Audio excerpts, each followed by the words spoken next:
Hello, hello, everybody. Welcome to our weekly webinar here at Route Consultant. My name is Jesse Smith. I'm with our education team here at RC, and I'm going to be bringing on another member of our education team here in a few minutes. Really glad you decided to join us here today. I really hope this is a fun and informative and educational webinar for you. If you've not been here before, welcome. If you're a regular attendee, welcome back. We're glad you're here. I'm going to read a quick disclaimer, and then we will get into our content here today. Route Consultant is not endorsed by, is not recommended by Federal Express Corporation, FedEx Ground, or Amazon. Route Consultant is not sponsored by, is not approved by, is not associated with, and has no connection whatsoever with Federal Express Corporation, FedEx Ground, or Amazon. Now, that's the most boring thing I'm going to do all day, so we're past that part. Now, let's have some fun. Quick bit of housekeeping. We are going to have a Q&A session, open Q&A here at the end. That's one of the hallmarks of our webinars each week. If you have a question, it can be either related to FedEx Ground, just the logistics industry generally, or bread routes. We'll take questions on any of those three things. If it's tangentially related to the things we talk about here on the webinar, we will take questions on it. So you can type questions at any time in the chat, or I'm sorry, in the Q&A. If you do type them in, again, make sure you use that Q&A feature. Don't use the chat feature because we may miss it. And we like to put our announcements and events and things like that in the chat feature, which you'll see here after we get to our content. So with that, we're going to go ahead and do our content portion. Today, we are talking about the limitations and benefits of scale for FedEx Ground. And you may have heard that word. It's kind of a buzzword. Scale, what's it mean? Well, when it comes to FedEx Ground, it's a little bit nuanced. And so if you've heard it, you're not sure what it is, you'd like to learn more about it, you are absolutely in the right place. So to talk about scale and all its meanings, we're going to bring on Leah Nelson, and she is with our education team along with me here at Route Consultant. She's got a lot of experience in the space. So Leah, great to see you again. I know you've been on some of our content before. Great to see you again. Why don't you give us a quick summary, sort of your history at RC, your experience here, and then launch into your content for us. Yeah, absolutely. As always, great to be back on the webinar. I get to do them occasionally. It's always a lot of fun. So I am part of the education team with Jesse. So I'm kind of the financial piece of that. I used to be the head of the financial analysis department, kind of built that on the FedEx side from the ground up. And now we're working on doing that with other things. So very exciting, anything numbers or, really anything FedEx related, but numbers is going to be my area of expertise. So like Jesse said, we're going to be going over scale today, any and all things scale, kind of the limitations, the benefits, how it's changed over time, how it's still changing, and just what scale means and what it all is. So we'll just hop in and to start, if you're unfamiliar with what scale is, which some of you probably are, scale is basically how small or how large your FedEx business is. So scale is measured by the percent of volume that you deliver out of your terminal. So for example, if your terminal delivers 10,000 packages a day, and you as a contractor deliver 1,500 of those packages in a day, your scale is 15% of that terminal. So that's how it's determined. That's how it's measured. So FedEx places both minimums and maximums on what your business's scale can be. And there's a couple of reasons for that. And we're going to get into all that here in just a minute. But there are really this is where scale gets a little bit confusing. There are really no hard and fast rules for scale that apply across all terminals across the country. It's very scale dependent. So scale is not scale dependent, terminal dependent. So the scale is determined at the terminal level, and the minimum and maximum requirements do vary terminal to terminal, depending on a couple of factors, lots of things. So scale isn't officially, posted anywhere per se. So you can't find it on the internet. You can't find it in MyGroundBiz. You do have to ask your terminal management what the scale minimums and maximums are for your terminal. And as a buyer, this is something that I like to recommend. Make sure that you're asking your seller really from the outset what their terminal scale limits are and what the business's scale percentage is that you're looking at. So you want to make sure that if you're going into a business, you're buying it, that it's not too small and it's not too large for the terminal. So basically, scale maximums exist so that if one contractor fails, the service impact isn't too broad for FedEx to handle. So if one contractor suddenly just can't deliver packages anymore for whatever reason, hopefully that doesn't happen, but it can. FedEx wants the ability to handle that missed volume with as few customers impacted as possible. So if one contractor is, got an entire terminal, that's going to be a lot of people that are impacted. So they split it up and make sure that people can't get too big.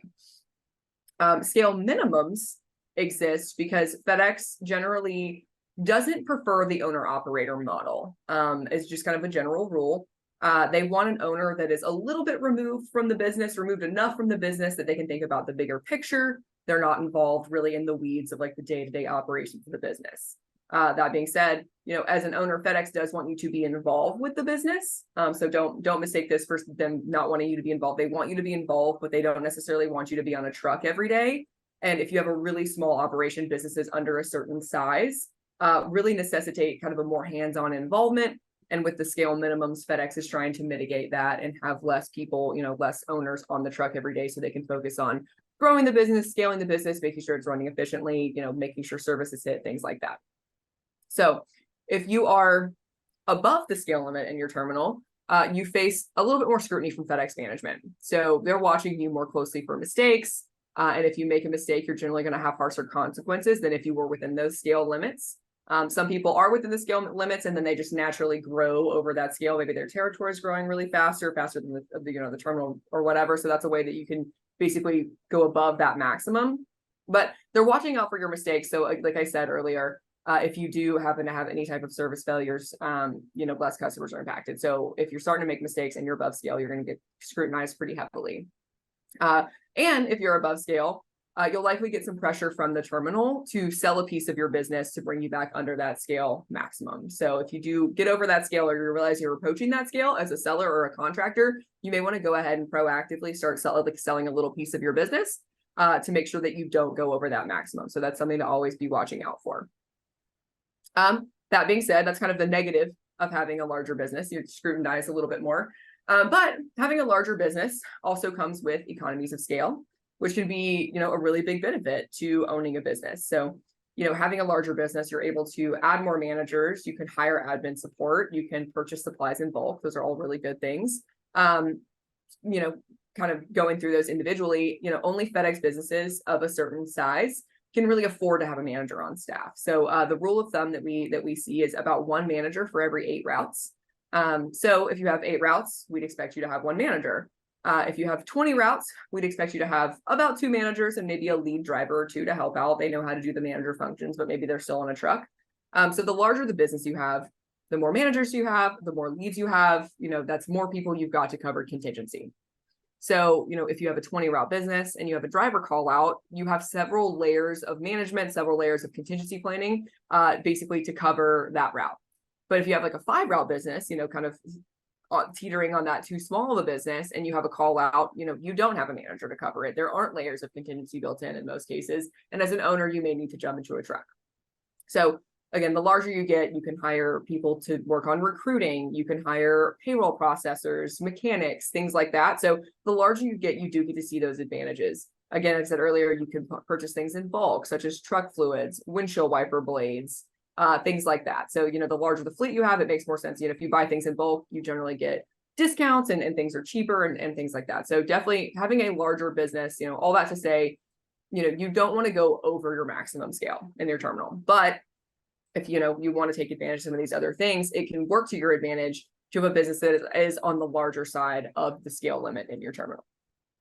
So a couple more kind of pieces of information of scale that are important. So scale limits only apply to the building that you're in. So you can't be above a certain limit within one terminal, but you can own businesses in multiple terminals. So if you want to grow, you're like, there's a 15% max in my terminal, I can't grow. You just have to do it in a different building. So let's say, scale limit is 20% in the terminal that you're working at. Of course, you can't own a business that's 21% out of that building, but you can own a business that's 10% of that building and 11% of a nearby building or what have you. So you can really be, I think in as many terminals as you want, but like I said, you just can't be above the certain limit within your one building, but you can definitely grow in multiple buildings. And in a lot of like urban areas and things like that, there are terminals that are fairly close together. So you can still get kind of the economies of scale by operating in multiple buildings. Also, rural terminals generally have higher scale limits than urban terminals. There's just less packages passing through these buildings. So if the same scale limits were placed on the rural terminals, these businesses would be really small. So if, there's just half of the packages or less going through these rural terminals, and they say you can only be 10%. That's like, I don't know, 250 packages compared to like 1,000 you would have in an urban territory. So rural, particularly very rural businesses, that the scale limits are a little bit different there. And again, not only do these scale requirements, they're different across terminals. Scale requirements as a whole they can change over time, and they do change over time. Sometimes FedEx prefers smaller businesses. Sometimes they prefer larger businesses. I've worked here for quite a few years now, and I've seen the scale limits change quite a few times. I'd say 2, 3, 4 times at this point. FedEx decides they want to do smaller or larger. But right now, over the last several months, FedEx has been kind of changing their scale requirements in favor of larger businesses. So after COVID, so many businesses, they grew so quickly, FedEx tightened and lowered their maximum scale requirements. So at the time, they kind of wanted smaller businesses. Like I said, everyone just grew really quickly. So it was advantageous at the time for those businesses to be a little bit smaller. A lot of businesses were, forced to sell or split off. But now volume is a little bit more level. So FedEx is raising those maximum scale requirements again, which is, there's a lot of advantages to that again. So it can be a lot easier to sell your business if that's something you want to do. Because many businesses that even a year ago they would have had to been split into 2 pieces to be sold, it can be sold as a whole business now. Whole businesses are much easier to get financing on. The FedEx approval process, there's a couple less steps if you're selling a whole business. So it's a shorter timeline there. And it's just generally easier to find a buyer for a whole business as opposed to a carve. Financials are easier, settlement statements are easier. Really, everything is easier when you're selling a whole business. So like I said, from a selling standpoint and a buying standpoint, it's really great that those scale maximums are being, increased so that we see more whole businesses on the market. Also, while FedEx is increasing those scale maximums, they're also working on increasing their scale minimums. So previously, in most places, kind of general rule of thumb was the minimum was around 500 stops a day was what you had to be. It's about 5 routes in order to be compliant with FedEx. Now they want you to be a little bit larger than that in a lot of cases, closer to that kind of 7, 8 route range is where FedEx wants to see you. Again, it does vary by terminal. You don't necessarily have to be 7 or 8 routes in every terminal, but so speak to your terminal before you take that as gospel, but confirm with your management. But if you choose to sell your business too, keep in mind the minimums. If you're choosing to sell or a piece of your business or whatever, make sure that the piece you're selling is above the maximum of your terminal. And if you're a smaller contractor right now, if you are kind of a 5 or 6 route contractor at the moment, you may want to come up with a game plan to acquire more territory to attach onto your current territory, so your business isn't at risk for being too small. Because we see that coming down the pipeline pretty soon. So you want to make sure kind of to stay ahead of that curve, acquire some more territory. Just, growth isn't necessarily in your hands, but acquiring more territory is. So look at a strategy for that. And now, everything I just talked about was for P&D. So the packages, all those things, scale, P&D, very nuanced, a little complicated in some situations. Line haul limits, though, if you're looking at line haul, these are much simpler. They're not terminal specific. There is a blanket rule across the country, so it makes it a little bit easier. So as a line haul contractor, you must have 2 runs at all times. So they want you to have 2 runs. They don't allow you to have just 1 run because it prevents, again, they want to prevent that owner operator model. They don't want you to have 1 run as an owner and you're just running the truck. So they want you to have 2 runs at all times. So if, you currently own just, 2 unassigned runs or just 2 runs, you may want to look into acquiring either more runs or dedicated runs so your business won't be in jeopardy if one of your unassigned runs shuts down or stops operating. So just always keep that 2 run minimum in mind. And for maximums, again, a really easy rule of thumb here, FedEx splits the country into 26 different districts. So this is not at a terminal level, it's at a district level. And you can have 15 runs in each district. So that's the rule. But similar to P&D, where you can operate out of multiple terminals, with line haul, you can operate in multiple districts. So you can have 15 runs in one district and 15 runs in another district, or 10 runs in one and 6 runs in another, or whatever the combination may be. But you can operate out of multiple districts, but you cannot have more than 15 runs out of one single district. So that's really what I've got for kind of the general overview of scale. If we've got questions, I'll turn it back over to Jesse and we'll go over any of those, whether they're scale related or anything else. Yeah, that was a great overview, Leah. Really helpful. I did have a few not to put you on the spot, but a few clarifying things. I was just, as you were talking, I was kind of thinking as a new buyer, you and I have spoken FedEx for a long time, right? So we know the lingo, but when you talk about, Leah, when you talk about a piece of my business, can you kind of delve into a little bit more of what do we mean by someone might not be thinking of what does a piece of my business look like? Is it a few drivers? Like, what are we talking about there? Yeah. So piece of your business. So, if you have a large business or really any size business, I guess, if you want to sell just a couple of zip codes of your full portfolio. So FedEx, when they prefer you to have operate full zip codes. Very rarely are they going to let anyone operate half a zip code or a part of zip code. So most territories are made up of full zip codes. So let's say you've got 10 zip codes, you've got a big business and you only want to sell 5 of the zip codes. As a seller and as a buyer, you're getting the volume that's in those zip codes, as well as the trucks and drivers that operate in those zip codes compared to the whole business. So just a little, we call them carve outs. Some people choose to split their business 50-50. Sometimes they want to sell both pieces. Sometimes they want to keep one piece, sell the other piece, but basically it's just a portion of the zip codes out of the full portfolio of zip codes. Yeah, that's helpful. Can I own 2 businesses in the same terminal? It kind of depends. There are ways to do that in some situations. Some, again, terminal specific, I think, is what I'm going to always kind of default to on this. Some terminals are a little bit stricter about that than others. Sometimes you can have business partners, 2 business partners that one owns one business, one owns the other. So as one human being, no, you cannot. But if you've got 2 business partners, one owns one business, one owns the other, you can do it that way. Sometimes husbands and wives can get through, sometimes they can't. Again, kind of terminal specific there, but there are workarounds. Yeah. Last one, I'm going to just do some shameless plugging for our own analyst team here. But Leah, if I'm looking to buy a carve out business, or let's say I'm trying, let's take it the other way. Let's say I'm trying to sell one, right? I got a business that's too big and FedEx is putting pressure on me. I need to sell off part of it. Can Route Consultant help with getting good financials for just the piece that I'm looking at? Yes, absolutely. We've been doing this for years. Sometimes, isolating just a piece can be challenging if you don't know what to look at and what documents to use and what resources to use. It can be very confusing, and some other brokers just slap a percentage on there and just run with it. We do try to be very specific when working with carve-outs. So we take specific data for the routes being run, the specific zip codes in the sale. We look at the volume data, packages and stops that were delivered in those specific zip codes in the carve-out. And we do projecting based on that for revenue. And then we also try to, as best we can, get the drivers that are running the routes in that territory, that particular part of the business. Now, sometimes there's a little bit of overlap, but I think we do a pretty good job at splitting those as best we can. Same with the trucks as well. We're always going to encourage sellers to sell the trucks that are currently running the routes in their piece of the business. But yes, we have I would say a very scientific way of isolating each piece and getting those projections as accurate as we possibly can. Awesome. Thanks, Leah. That was terrific. We got several questions here we'll get to in a second. Before we do that, I'm going to highlight some of our events that we've got coming up with Route Consultant. And then we've got a new listing I'm going to highlight as well in our inventory. But first, just in the nick of time, I'm announcing this one. We've got a happy hour tonight in Phoenix, Arizona. So if you're anywhere near Phoenix, it is not too late to sign up. We'll get the link to that, details for that in the chat. If you're anywhere near Phoenix, come see us tonight.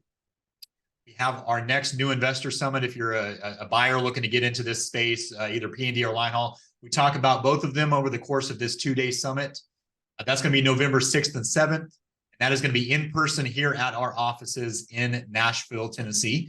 Love to see you here. Again, this is where we pack as much as we possibly can into 2 days. You're going to leave feeling overwhelmed with so much useful information. You're not going to know what to do with it, but we want you to leave feeling confident that this is either the space for you or confident that it's not the space for you. So we really try to push enough education on you that you know whether it's something you want to get into or not. And then finally, we've got, of course, our annual big blowout. We got our expo for 2024. The registration and hotel signups are already open. We've got a link to that in the chat as well. Again, go ahead and register. It's not too early. It is going to be, I don't believe we have the dates announced for that yet. Or do we? Leah, do you know if we have the dates announced for that yet? We do, and I don't know what they are off the top of my head. Yeah, but there we go. August 2nd to 4th. Yeah, our text saving our butts right there. So yes, August 2nd through 4th, and it's going to be in Dallas next year, not Vegas. We've had it in Vegas the last 2 years, moving it to Dallas, Texas this year. So not as many opportunities to go to the casinos, but you will still get the same great content you're used to from us. So come see us in Dallas next year. One listing to highlight, and that's going to be a bread route. So as you may or may not know, we've gotten into bread routes as well, specializing in those. With the bread route we've got for you today is in Eastern Minnesota. It's one route listed for $350,000. Annual revenue is $829,000. Weekly revenue is $15,900. This is a well-run business with high growth potential.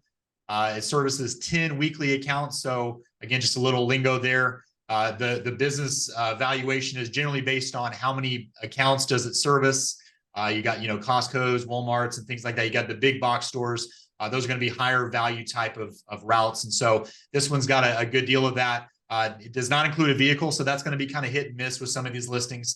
Some of the routes do come with a vehicle, some do not. So you're going to want to check on that. But this one does not. If you're interested in getting into the bread space, please contact us. This might be a good one for you to dip your feet into.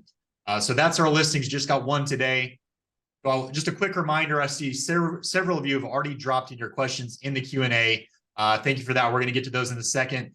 Just remember, don't put them in the chat, put them in the Q&A. We don't do a question of the day anymore. Every now and then when Anna Lee gets on here, we do those, but we're dropping that requirement for this week. So if you don't have to answer a question of the day, just go ahead and put your questions in there. When I get to the end of the questions, we're going to call it. So if while we're talking, you think of something, go ahead and type it in as quick as you can. When we get to the end, we're going to call it, and that'll be it for the day. So with that said, Leah, let's go ahead and look at some of these. Neil has had some questions here, but it's mainly related to our last week's content. So I'm going to get to those a little bit later after we've gotten through some of the scale questions. So Neil, I do see you, but just be aware, I'm going to come back to some of those questions at the end. Leah, I'm going to pass this first one to you here. EC Burke asks, with some terminals having ground and express delivered by the same terminals, how is this going to affect scale? Yeah, that's a great question. And you may know some about this too. So correct me if I'm wrong on any of this, but I have a suspicion that this is why some of the maximums are getting increased, is because volume is increasing. So that's kind of happening around the same time here. Because the Express is adding just a ton of density, a ton of volume into the system. So I don't know that it would be fair to double volume and then say cut your business in half. So I can't imagine that would be the most wise decision on FedEx's part. So I would say increasing for that reason. That these things are going hand in hand. Is that how you're perceiving? I think you're exactly right, because what you're having in certain markets is you're having because right now the express buildings are often not in the same city as the ground buildings. So what's happening is when a ground terminal integrates and it gets express volume, it's only getting some of the zip codes that are serviced by the existing ground contractors, right? So because some of them, the territories that are serviced by the express terminal are going to be closer still to the existing terminals that are still open around that ground terminal, right? So some of the terminals may shut down, some of them may not, because they're rolling it out in waves. And so only certain markets and only certain CSAs within certain ground terminals are going to get that express volume. Now, some of them, it's going to be a pretty close to 100% perfect overlap, but that's not going to be the case in most of the markets until we get closer to full integration. And that's going to take we're still about 4 to 5 years out from not being a full thing. And even then, as we've talked about here before, I even anticipate that there's always going to be a place for at least some express buildings out there, just because, some markets are getting so many of those early morning high priority deliveries. It's just not feasible to push them out with a lot of ground volume. So I don't ever see a world where there's no FedEx Express whatsoever, but I think you're right, Leah, as it comes to scale, some contractors are going to see significant growth and significant, scale overages, whereas some contractors in a building will not, because their zip codes are not going to get express integration at the same time. Another question here. Another question from EC Burke. Do you have any data or experience on what number or range of routes sell in the market better? Yeah, so I would say to this, I don't even know that there's a particular number, like a magic number of routes that sells faster or better or more expensive than others. What I will say to that is businesses that are large enough to have a manager or multiple managers, those tend to do better than businesses without managers. So I would say businesses above that kind of 8 route count with a manager will be a little bit better. People like to see managers with a listing coming with the business. It just helps with so many transition things, and just having someone who knows the business inside and out on the staff is really attractive to people. So I would say that. And then too, there are some times when you get businesses that are very, very large that can be a little bit more challenging to sell as well. Not that they're bad businesses or anything like that. It's just your buyer pool gets a little bit smaller when you've got those really, really giant businesses. I would say we don't see a ton of those anymore because of scale. In a lot of cases, those are going to be more line haul businesses than anything, that are just really huge, and you have to just find a very specific person who can afford it. But I would say anywhere, above 8 routes, 8 to I don't think I've seen a listing with more than 20 some odd routes in the last 2 years. So I would say that's the range. But like I said, it doesn't, the route count number doesn't matter as much as how well the business is performing. Because you can have a business with 10 routes that's just doing amazing, and you can have a business with 20 routes that's doing really, really poorly. And the business with 10 routes is going to automatically be more attractive because it's more well run. So I would say that's more important. Yeah, I agree completely. I mean, if you're looking, and that's one, in my opinion, Leah, correct me if I'm wrong, but that's one of the big differences between P&D and line haul, is that, they're both based on a multiple, but there's a lot fewer levers on the line haul side. And so I would expect that a business that has a certain amount of revenue, you could expect that the business is probably more healthy on all else being equal than if you looked at two P&D businesses that were the same size in revenue. One might be super profitable, one might not be. I would expect that range is probably less severe on the line haul side. Would you say that's right? I would agree with that, because there are just so many more day-to-day factors that go into P&D and running P&D. And with line haul, I mean, you kind of know what you're getting, on a week-to-week basis, and even pay rates and things like that are going to be a little bit more similar, and all that stuff. So I would agree with that. Yes. Another question, a follow-up from EC is, I know each terminal is different in scale minimum and maximum. Can you generalize on typical minimums and maximums? I can take this one real quick. The smallest I've ever seen EC is about 4 routes. It's very rare that it gets below that. Now, again, that's when I say 4 routes, it's going to vary depending on the day of the week. The volume will fluctuate, whether it's a Saturday, it's probably going to look different than a Wednesday. But in general, we're kind of taking that weekly average, and I've very rarely seen any routes that average less than 4 daily routes across the whole week. And then on the upper end, kind of like you said, Leah, in the 20s, I'd say I've seen contractors that during the year outside of peak will dispatch 35 routes, but that is very, very rare. Typically, the upper end is about 30 before FedEx is really going to start making a fuss, because even in the larger terminals, 30 routes, you're pushing a significant amount of their volume, and they're going to want you to downsize before they're going to let you operate a whole lot longer. Yeah, I've seen a few. I think I saw 33, 35. We've had a few of those come through, but they're few and far between. Yeah. Leah, you may be able to answer this. How will the merger of FedEx Ground and Express affect business profitability over the next 3 to 5 years? Do you have any thoughts on that? Yeah, I don't want to go too deep down the rabbit hole in case I'm wrong, but I know, like I said, kind of speaking to density earlier, I think it's kind of a SmartPost situation. When SmartPost got integrated a while ago, the aim is to increase revenue via density. And so theoretically, if that goes really well, hopefully it increases margins. But you always have a little bit of uncertainty there and what it's really going to look like. And sometimes it takes FedEx a little while to get pay rates correct and things like that.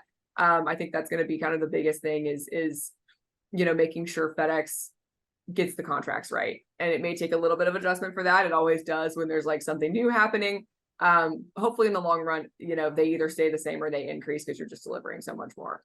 Yeah, I think that's right. I mean, the revenue is absolutely going to go up. The challenge, Gregsby, is going to be how you optimize those new stops, because you're going to have more time sensitive, time critical deliveries, or what we call time definite. There's a lot of different terms around it, but you're going to have certain stops that have to be delivered by a certain time. And so and that's really the secret sauce of it, right? You're going to get more density, you're going to get more revenue, but can you do it in such a way that doesn't cause redundancies and having a driver double back to where they already were on their route and things like that? So we're actually working with quite a few contractors right now on the operations side in the P&D space that are doing it. And we're trying to kind of integrate all the different solutions that people are doing right now, bringing them together under one roof. And so when people call us and want to know, how do I, Express integration's coming up in my building, how do I do it? We have a lot of answers on that. If you want to give us a call or send us an email, I personally, I've looked into this a lot myself. I can help with some of those optimization issues. Just get with us and we can definitely provide some consulting around that. Okay, next one. Does FedEx share their plan for express integration, i.e. what terminals, when, and how much volume? I can answer that with a resounding no, they do not. What you will typically see is in each market, they will give you roughly a 6-month notice, but they do not announce beforehand that you're going to be getting that 6-month notice. So literally you're going to find out you're going to walk in one day, your P&D manager is going to say, hey, 6 months from now, things are going to look a little different, right? That's literally all I've heard of. They're keeping it very tight-lipped in terms of what markets are going to get it. Now, some anecdotal data I can provide on this is that you're going to see mid-sized markets integrate first. So your downtown Dallases are not going to get express integration in general. Downtown Jacksonville, Miami, these places are generally not going to see that yet. Those will likely be the last places to integrate. The areas that are getting a lot of rural volume, a lower total volume of the time sensitive, especially the early time sensitive, the priority overnight type stuff, they're going to prioritize markets where it's going to have a minimal effect on the ground operations, where they're just having a few stops at first that are time sensitive, some more than others for sure. But you're going to see, if you look at a map, go look at Cookeville, Tennessee, Clarksville, Tennessee. These areas are about 50 to 100 miles outside of Nashville. They're not major metro areas by any stretch, but they do have a kind of a dense geographic area, a lot of residentials, a lot of businesses surrounded by a lot of country stops. That's what we're typically seeing in quite a few express integrated markets. Those are going first, followed by the really dense ones later. And again, you can imagine why that is. All the really dense markets are getting all the high priority deliveries. There's a lot of liability there. If ground integrates and then fails, that could do serious damage to the brand if they fail a lot from day one. So they're kind of integrating early in some of these lower pressure markets to kind of see how they do, using those as laboratories, then bringing those solutions that work into the bigger markets. Okay, next one here, Lauren Dockery. Leah, I'll let you take this one. I am an owner operating out of Mississippi, and I'm curious about your bread routes. Your latest route is based in Minnesota. Is it best to buy a route that is local to me? Yes, that's what we're seeing right now. A lot of bread routes, particularly with the learning curve of bread routes, you want to be very familiar with the area that you are delivering to, and familiar with, the stores that you're delivering to. Events that are happening in the area is really important for stocking. The most important part of running the bread routes that right now is knowing what inventory to order and how much inventory to order, and never having too much or too little. Because if you have too much, it's going to go bad. If you have too little, you're going to have unhappy customers. And the way to really know that is to be near or in or around the areas that you're delivering to and the stores that you're in, and actually physically going into the grocery store and knowing, what's happening on the shelves. And that's how a lot of bread routes are currently run, is by an owner operator. Some of them have drivers, but those drivers also really, really know their stores. But right now, yes, we do recommend buying bread routes close to where you're located. Vishal, he has a question. Will you share the recording? Yes, good question, Vishal. We always post these full webinars on YouTube after the fact. So by tonight, usually within 24 hours, you will see these up. Just go to our page, Route Consultant, our channel on YouTube, and you will find all of our webinars that we have done. Next one is from Neil Cohen. What's the period of measurement that FedEx employs to set a scale limit? For example, if the scale limit is 20%, is that 20% of packages for the last 6 months, 12 months, etc.? Leah, what do you think? I'm going to be totally honest. I actually don't know the answer to this. I've never been asked. I assume it's not 12 months. I don't know that would make much sense. I'm going to assume it's a shorter time period than that, but I actually don't know what it is.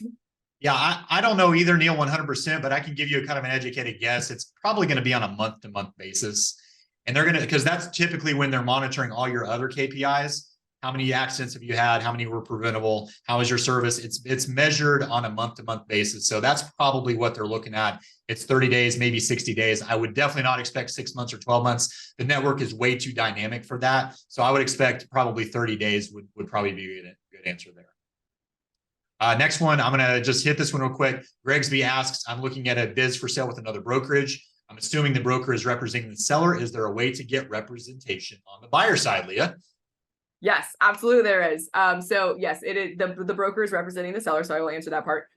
Good way to get representation on the buyer side is we have consulting services here at Route Consultant that you will get your own, basically your buyer's agent, and they will be the advocate for you and guide you through the process. They won't only be, just kind of your person to talk with other, but they're going to be your FedEx educator too, or Bread Routes or whatever it is, but primarily FedEx. But we have consultants here that are dedicated to that, to helping buyers find what they want and work with other brokerages to basically get a deal done. So absolutely check out our website for those consulting services. All right, another one from Anonymous. Actually, I think that's the first one from Anonymous here. 17-year contractor here. We sold 3/4 of our company last year. And then 2 weeks later, FedEx announced the new minimum scale, putting us below the new scale. Leah, how often have we heard that one? We had intended to sell the remainder after a year of completing our exit plan. What do you think is the expected timeline before we are on a get bigger or get out list? Leah, what do you think? Ooh, you may have a couple months leeway here, but if you already know that you're below scale, I would say that's going to come sooner than later. We have seen businesses, kind of similar situations, where they want to sell a small piece of their business that previously a couple months ago would have been a-okay to sell it. And now they can't do that. And FedEx is like, if you split your business in two or whatever, you're not going to be big enough. And those sales just don't go through. We can't, at this point, I've seen them. FedEx just says no, find more or you can't sell. So I would say, I don't have a definitive timeline on it because again, terminal dependent. I hate to, always lean on that, but it is. But I would say definitely expect that get bigger, get out sooner than later, because we're already starting to see it across the market. Yeah, a lot of contractors that I'm seeing here, Anonymous, what they're doing is they're getting with another contractor in their building and saying, hey, can we put our territories together? So it's sort of the opposite of a carve out, right? We're going to combine our two businesses where, each of them is a carve out, and we're going to treat it as one, sell it as a whole. That's probably the way that FedEx would like to see it done. Or one would just absorb the other. That's the kind of the two ways of looking at it. If both of you are looking at selling, combine them and sell to a third party, that's great. Or maybe one just wants to absorb the other.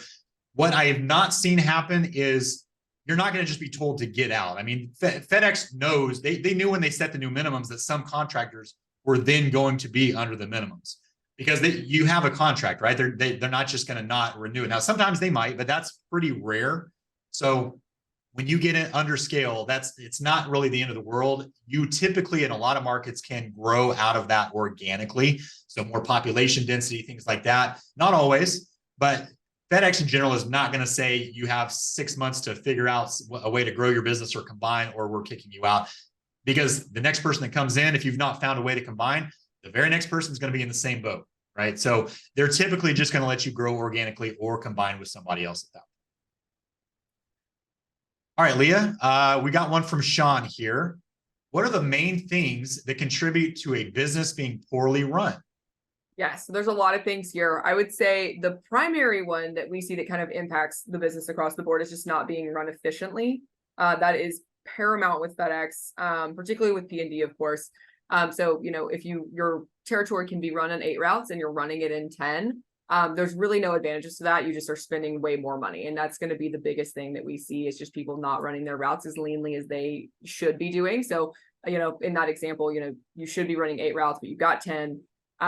You're paying 2 extra drivers, you're running 2 extra trucks every day, you're paying for fuel for 2 extra trucks every day. So it impacts every single expense for the most part. You have to have more scanners.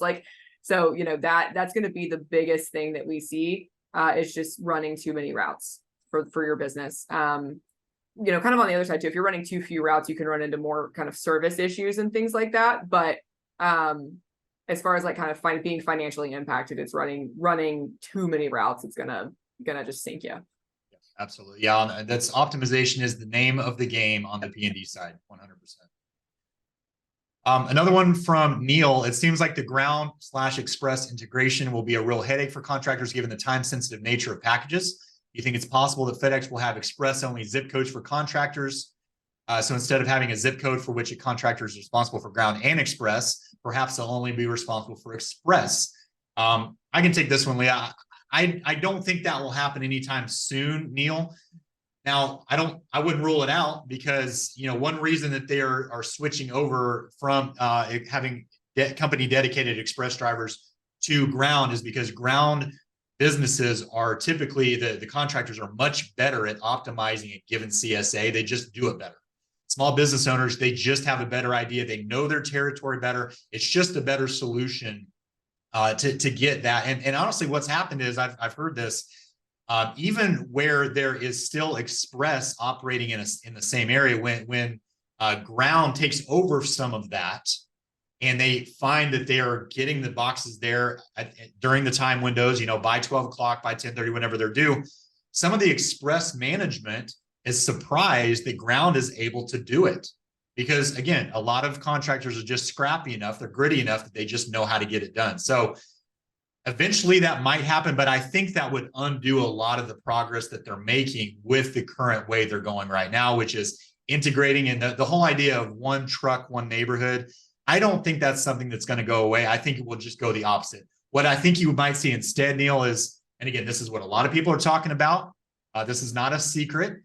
There are very, very few markets. We saw in Canada, for example, where it went away from ground and just went to express only. The regions that are going to be extremely difficult markets for the ground contractor model to work, they might do express. Now, again, whenever we say that, people just go into a panic.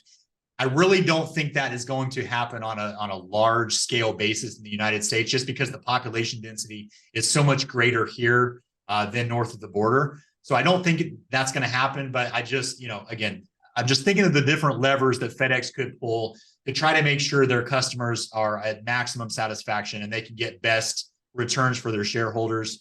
I just don't see it going the other way like you're talking about. I think it's going to just go ground, and it's going to stay ground integrated going forward. All right, we've got one here from Vishal. I'm working with you guys and making offers on my first route. Within what distance from my home should I be looking to buy in?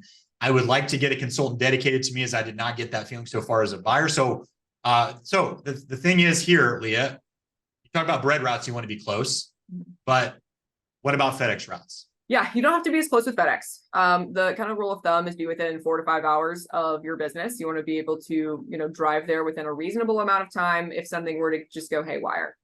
So that's the general rule of thumb. Some people could do it farther than that. Some people, want to be way closer than that, but that's what we tell people, particularly with P&D specifically. Line haul, a little bit different, because line haul doesn't involve, like we mentioned earlier, there's not as many moving pieces of line haul. It's a little bit more regular. You don't have to be quite as close for line haul, I would say, really, by any means, because most of your trucks are driving across the country anyway. So at any given moment, they could be close or far from you, no matter what terminal. If you live in Florida and you operate out of, Maine, but your truck could be in Colorado. I don't know. That's probably a bad geographical example, but it could happen. So line haul is not quite as important, but with P&D, we would recommend 4 to 5 hour drive. Yeah, that's right. Okay, compliment here from Jesse Ramos. You both rock, great info, sharp consultant. So great job, Leah. I guess we're crushing it today. Yay. Love to hear that. Another one here from Gregsby. How long do contracts last, Leah? Yeah, so contracts with FedEx are, each individual contract lasts in most cases 1 or 2 years with the rates that you negotiate. So with P&D, you negotiate rates every 1 to 2 years. That being said, they are basically evergreen contracts. So unless you're doing something wrong with FedEx, your contract is going to get renewed. So you have to break the contract in some way over the 12 months for it not to get renewed at your renewal period. So technically they're 1 year, but they can last as long as you're following the rules. Yeah, and I've been in the space almost 20 years now, Gregsby. I have never once, unless it's a special situation where they're going, they're making like in Canada, right? They didn't renew the ground contracts because they're going express. Otherwise, unless there's a serious breach, I have never once seen that happen in 20 years, that they have just not renewed a contract. EC Burke, just kind of looking for some general info here, Leah. Curious about the overall market. How many ground terminals are there? How many total routes? How many different contractors? How many routes are sold each year? There's a lot there. How many of those do you want to take? Not all of them. No.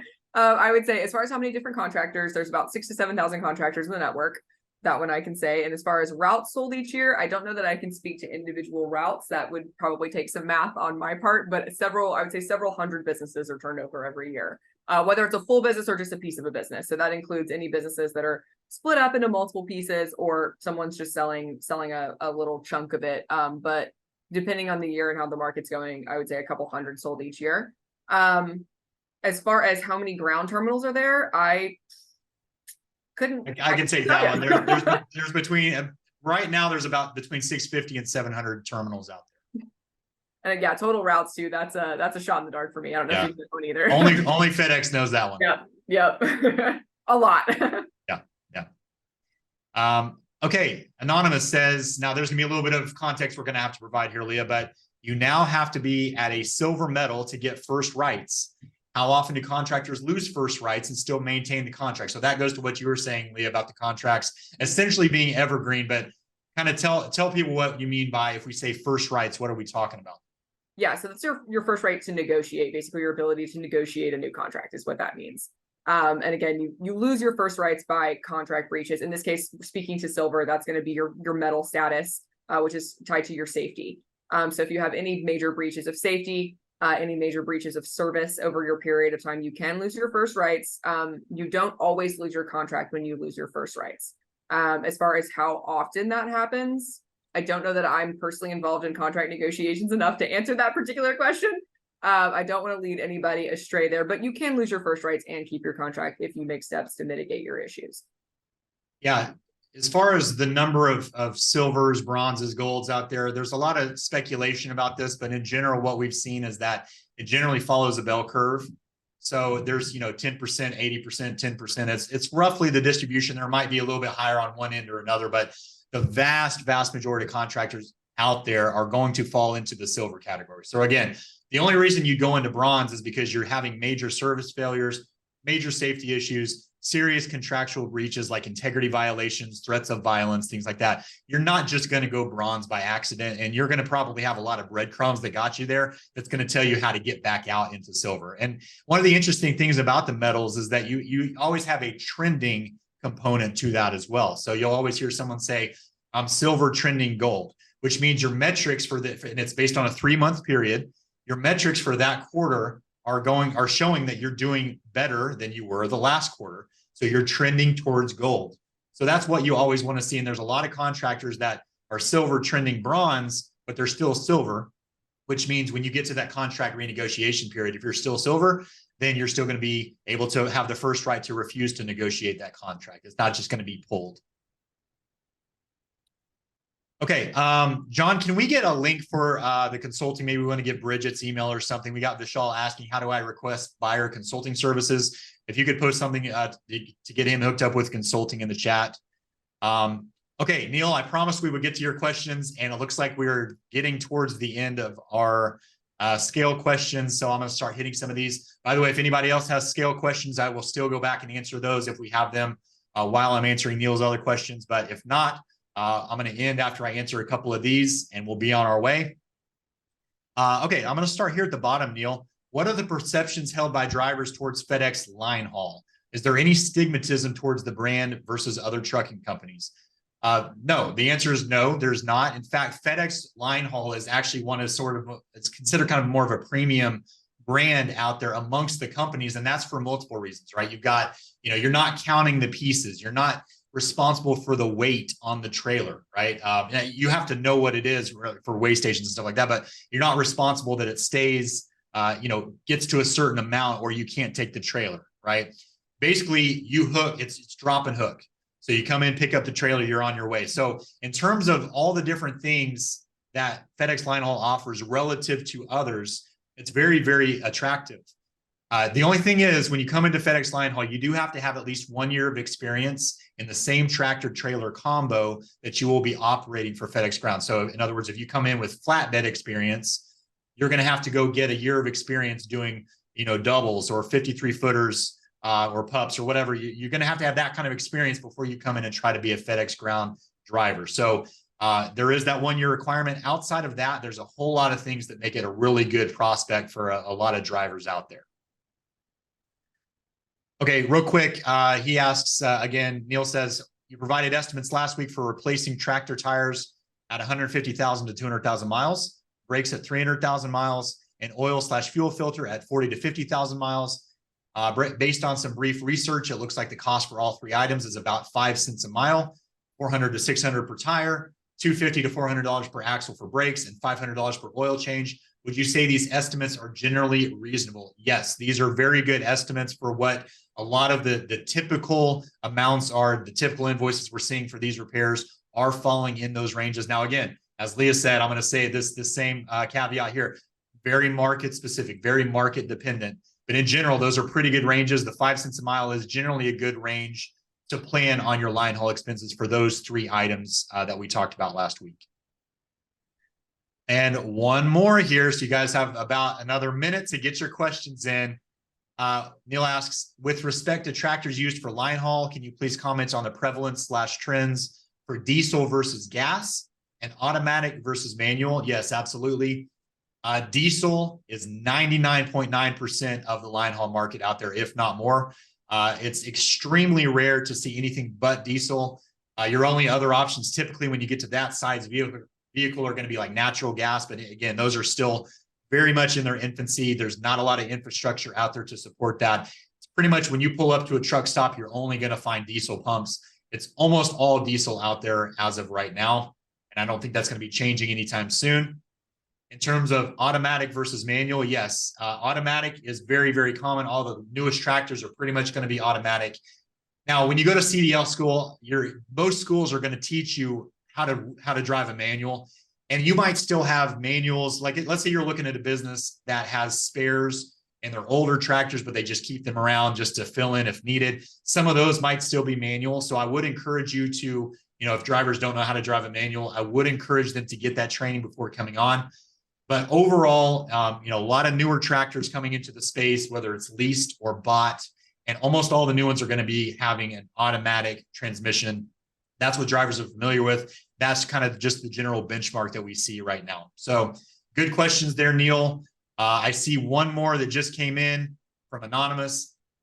How is the electric conversion going in the P&D space? And is there any feedback about how the transition is going? Well, Anonymous, great question. And I laugh because that is something that we have actually argued with engineering and local terminal management over in a couple of different markets where we saw new buildings going in that did not have electric infrastructure for P&D vehicles. Now, I don't know about the line haul space. You hear about the Tesla semis that are out there. I don't think we're anywhere near seeing the kind of power, not just from the infrastructure perspective in terms of where you plug up your truck, but just so many of the power grids out there are simply not making enough to compensate for what is being accomplished by fossil fuels right now. There's just not enough electricity being generated in most of the grids out there to cover FedEx Ground's transportation needs. So the short answer is we're nowhere near going full electric anytime, and they have a goal of 2040 being carbon neutral. We might be carbon neutral by then, but they really need to get going on building out the infrastructure, because as I've seen it, they are nowhere near that. You have a couple stations, especially out in California, where it's becoming state mandated that you have to get rid of your diesels and your high emissions vehicles. You're seeing a lot more contractors go electric, and some of those terminals are upfitted with some electric charging capabilities. But in general, it's just not there yet. And until a state or a government entity makes FedEx go that way, it's not going to happen anytime soon. Okay, that is all we have for today, everybody. Thank you for being here. Leah, thank you again for coming back. Always love it when you're here. We're going to go ahead and call it. So any last minute questions, I'll see them. If not, go to our chat, look at our events that are coming up. Make sure you sign up for the expo next year. If there's nothing else, we'll see you guys next week. Thank you guys so much.